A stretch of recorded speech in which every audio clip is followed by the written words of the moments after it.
మీకు ఎవరైనా ఒకళ్ళు తోడు ఉండేటట్టుగా అని చెప్పారు. చెప్పారు కాబట్టి జడ్జి గారు ఓకే అన్నారు.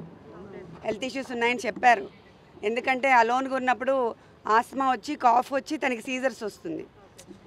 అంటే 22 hours కన్ఫైన్మెంట్లో పెడుతున్నారు కదా, అట్లా పెట్టినప్పుడు ఆటోమేటిక్గా ఆ ఫోబియా ఉన్నప్పుడు అలా వస్తుంది. కాబట్టి అలా వస్తుందని చెప్తే ఆయన కన్సిడర్ చేసి ఈ రోజుకి నేను ఇలా చేస్తాను, నేను టెంపరీ కాబట్టి మీరు పెటిషన్ వేసుకోండి అన్నారు. అలానే వేసి మనం ఏం ఇబ్బందులు ఏం లేవు.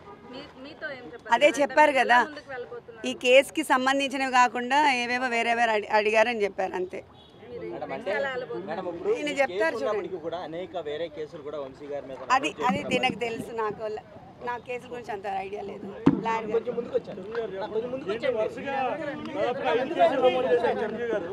వరుసగా 5 కేసులు నమోదు చేశారు వల్లభనేని వంశీ గారి మీద, ఒకదాని తర్వాత ఒకటి. కేసులకు సంబంధించి ఎట్లా చూడాలి, ఏం చెప్తారు?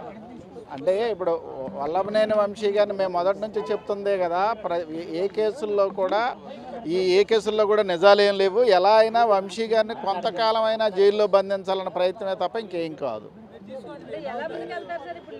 ఇవన్నీ ఒక దాంట్లో బెయిల్ వేసాం. ఇప్పటికి ఎన్ని కేసులు కట్టారో తెలియదు. 10 అంటున్నారు, 8 అంటున్నారు, 9 అంటున్నారు, 11 అంటున్నారు. వాళ్ళ ఇష్టం వచ్చిన సెక్షన్స్ నంబర్స్ చెప్తున్నారు.